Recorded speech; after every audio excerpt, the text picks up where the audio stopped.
અમદાવાદ કાગાઝી પેરહાન અસંમતિ પ્રતિકાર અને સામાજિક ન્યાયની શોધ કરતો એક વિચાર પ્રેરક વાંચન ખંડ રજૂ કરે છે, જે આજના વિશ્વમાં પ્રતિકારના સ્વરૂપ તરીકે ફોટોગ્રાફીની શક્તિનું પ્રદર્શન કરે છે. વિવિધ કાર્યક્રમો દ્વારા પ્રદર્શન મુલાકાતીઓને આમંત્રિત કરે છે કે કેવી રીતે ફોટોગ્રાફી અને પ્રિન્ટ પ્રબળ પાવર સ્ટ્રક્ચરને પડકાર આપે છે. ખાસ કરીને પડકારજનક સમયમાં પરિવર્તનને ઉત્તેજિત કરવામાં તેમની ભૂમિકા વિશે વિચારણા કરે છે.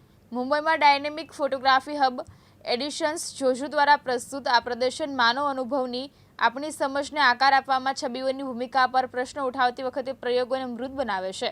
દેવદીપ ગુપ્તા આસામના એક કલાકાર અને ફિલ્મ નિર્માતા પ્રાદેશિક પર્યાવરણીય અનિશ્ચિતતાઓ અને સંસ્થાકીય ઇતિહાસની વિવેચનાત્મક રીતે તપાસ કરે છે, જ્યારે અક્ષય મહાજન એક કલાકાર, લેખન, શિક્ષણ અને ક્યુરેશન દ્વારા વિઝ્યુઅલ આર્ટ્સ સાથે સંકળાયેલા છે.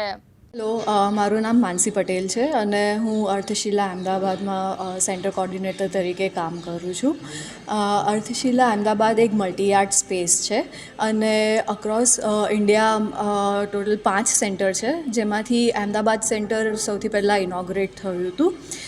અર્થશિલા અમદાવાદનું પ્રાઇમરી ફોકસ આર્કિટેક્ચર, ડિઝાઇન અને વિઝ્યુઅલ કલ્ચર છે અને આ એક એવી સ્પેસ છે જે free and open for all છે. કોઈ પણ આવી શકે છે અને સેન્ટરના જે પણ રિસોર્સિસ છે, જે પણ અમે અહીંયા પ્રોગ્રામ્સ કન્ડક્ટ કરતા હોઈએ છીએ, અટેન્ડ કરી શકે છે. જે બીજા સેન્ટર્સ છે, સેકન્ડ સેન્ટર શાંતિનિકેતનમાં ઇનોગ્રેટ થયું હતું, જે વિઝ્યુઅલ આર્ટ્સ અને પરફોર્મિંગ આર્ટ્સ પર ફોકસ કરે છે. એના પછી દિલ્હી સેન્ટર ઇનોગ્રેટ થયું અને પટના અને ગોવા હજી પ્રોસેસમાં છે. તો અર્થશિલા અમદાવાદમાં લાઇબ્રેરી છે બુક્સ અને ફિલ્મ્સની, જે ગ્રોઈંગ છે, જે કોઈ પણ આવીને બુક્સ વાંચી શકે છે, ફિલ્મ્સ જોઈ શકે છે. ફિલ્મ્સ માટે એવરી ફ્રાઇડે ટુ સન્ડે અમે વીકલી ફિલ્મ શોકેસીસ રાખતા હોઈએ છીએ, જેમાં અમે સેન્ટરના જ કલેક્શનમાંથી એક ફિલ્મ કાં તો 3 કે 4 ફિલ્મનો સેટ સિલેક્ટ કરીને અહીંયા સ્ક્રીન કરતા હોઈએ છીએ. એના સિવાય પણ અગર કોઈને ગ્રુપમાં આવીને ફિલ્મ્સ જોવી હોય સેન્ટરના કલેક્શનમાંથી, તો ફર્સ્ટ ફ્લોર પર ઓડિયો વિઝ્યુઅલ સ્પેસ છે, જ્યાંથી એક્સેસ થઈ શકે છે. અને 3rd અને 4th ફ્લોર્સ પર પણ જ્યાં કલેક્શન છે, ત્યાં પણ બેસીને આ બધા રિસોર્સિસ વિઝિટર્સ એક્સેસ કરી શકે છે.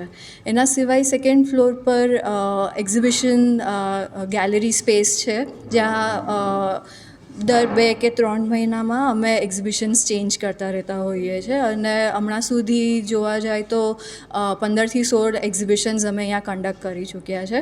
અને જે પણ પ્રોગ્રામ્સ થતા હોય છે, જેમ કે workshops, talks, seminars, book reading sessions, આ બધા પ્રોગ્રામ્સ સેટરડે અને સન્ડે કન્ડક્ટ કરતા હોઈએ છીએ, જે બધા માટે કોઈ પણ આવીને અટેન્ડ કરી શકે છે.